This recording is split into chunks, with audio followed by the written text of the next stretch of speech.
Se você acompanha as obras de infraestrutura do Brasil, provavelmente já ouviu falar da transposição do Rio São Francisco.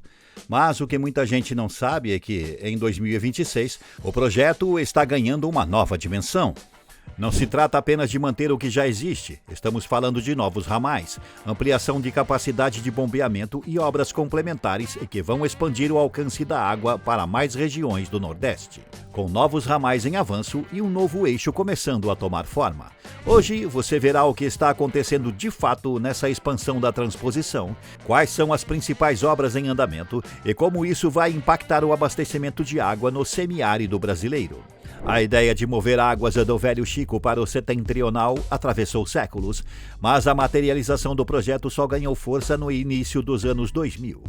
O planejamento estrutural dividiu a obra em dois grandes eixos, o norte e o leste. Entre 2007 e 2016, o projeto enfrentou desafios geológicos e logísticos monumentais que elevaram o orçamento inicial de 4,5 bilhões para mais de 8 bilhões de reais. Nesse período, a engenharia brasileira lidou com solos expansivos e a necessidade de construir o túnel Cuncas, o maior da América Latina para transporte de água, com 15 quilômetros de extensão.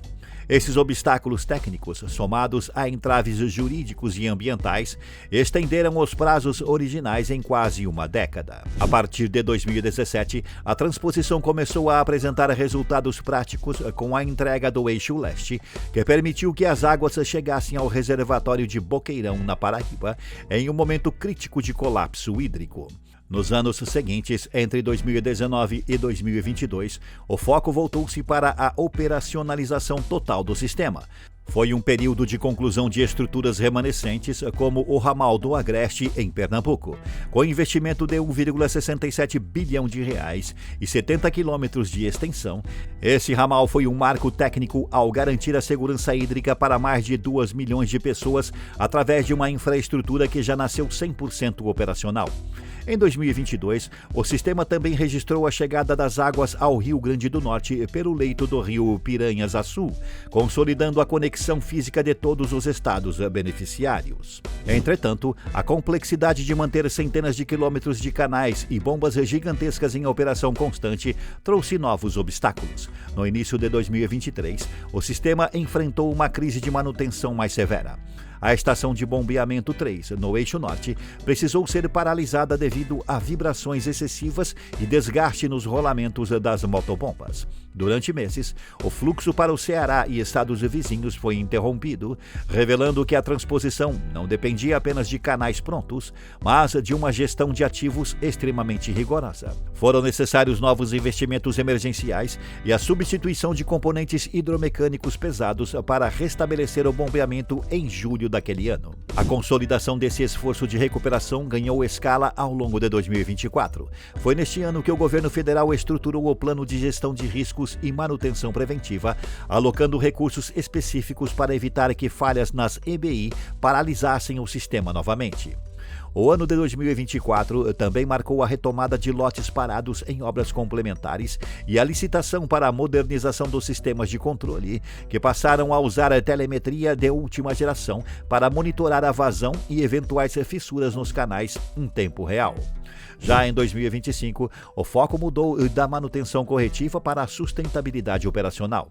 Foi o ano em que o projeto de parceria público-privada para a gestão da infraestrutura avançou significativamente, visando reduzir custos de energia elétrica, que representa o maior gasto operacional do sistema. Usinas solares flutuantes começaram a ser instaladas em reservatórios do projeto, como o de Sobradinho, para gerar energia limpa destinada ao bombeamento. Além disso, 2025 foi o ano em que o ramal do Apodi superou 85% de execução física, entrando na fase crítica de montagem eletromecânica, preparando o terreno para as entregas definitivas, que agora, em 2026, dominam a agenda nacional. O estágio atual da transposição do Rio São Francisco em 2026 é marcado por uma complexidade que supera, em muitos aspectos, os desafios do projeto original. Antes, a lógica era levar água pelos grandes corredores. Agora, a lógica é encaixar uma rede inteira sem perder eficiência, sem criar novos gargalos e sem comprometer o que já está operando.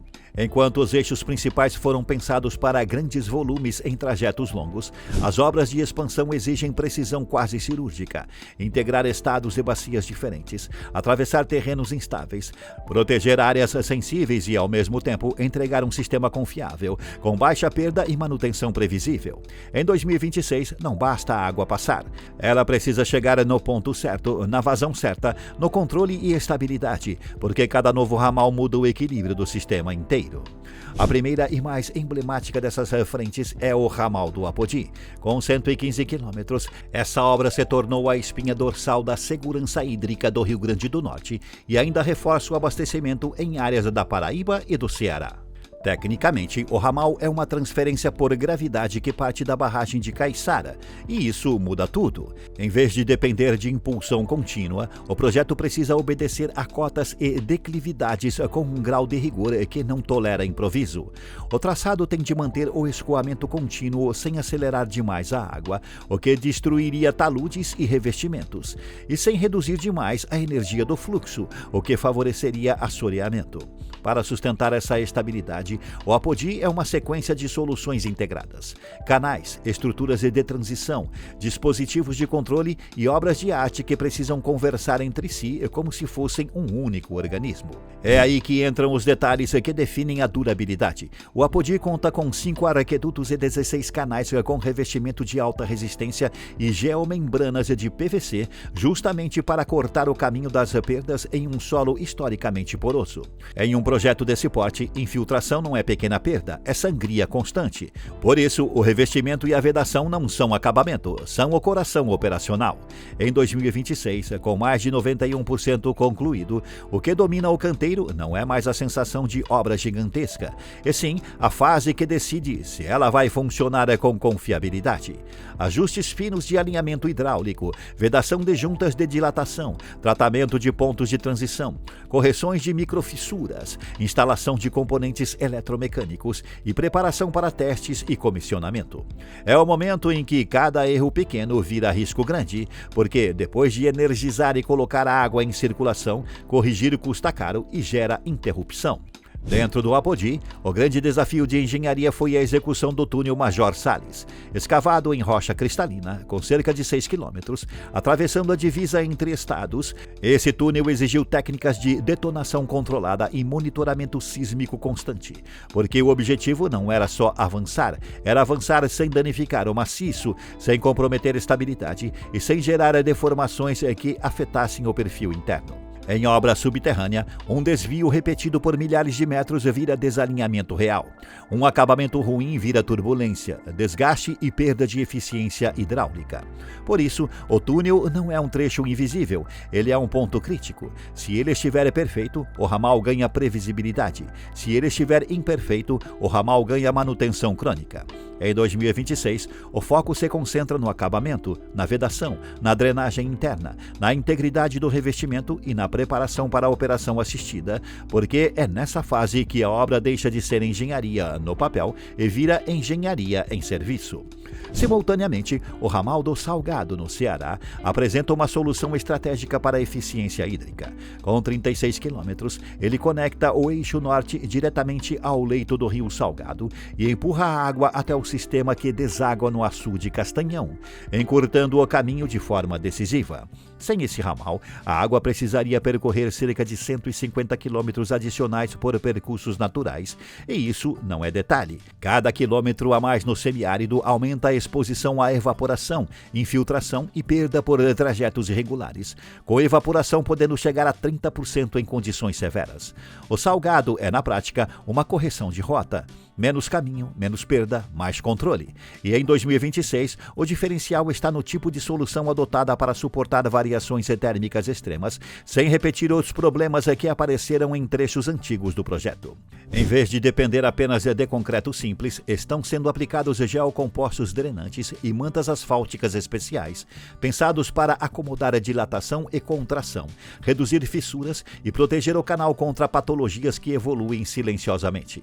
Isso muda o perfil de manutenção. A obra deixa de ser vulnerável a microtrincas que se abrem e fecham diariamente com o calor e passa a ser uma estrutura preparada para esse ciclo. Em um canal que precisa operar por décadas, resistir ao clima é tão importante quanto vencer o relevo, porque o semiárido ataca a obra todos os dias, não só na fase de construção. A terceira frente crítica é o Cinturão das Águas do Ceará, CAC, especialmente o trecho 1. Em 2026, o CAC atinge 91% de execução e se estende por 145 quilômetros, funcionando como uma das engrenagens de distribuição mais complexas da região. O diferencial técnico está na forma como o projeto foi fatiado em 5 lotes, cada um combinando soluções diferentes. Canais a céu aberto, sifões invertidos e de grande diâmetro e 9 túneis. Isso transforma a obra em um sistema de encaixes. Cada transição precisa ser precisa, cada mudança de seção precisa ser suave, cada trecho precisa manter o comportamento hidráulico esperado. Não é só construir um canal, é construir um canal que conversa com sifões, túneis e estruturas de controle sem criar saltos de energia, zonas de erosão ou pontos de retorno de fluxo. O lote 5 é um exemplo do nível de desafio. Túneis que somam quase 6 quilômetros para vencer o relevo acidentado da Chapada do Araripe. E além do relevo, existe o traçado condicionado por proteção ambiental, o que obriga adaptações e reforça a necessidade de estabilizar taludes para evitar processos erosivos e assoreamento. Em um sistema longo, assoreamento não é sujeira, é redução de capacidade, aumento de risco e perda de eficiência. Por isso, a engenharia naturalística nos taludes externos entra como ferramenta prática.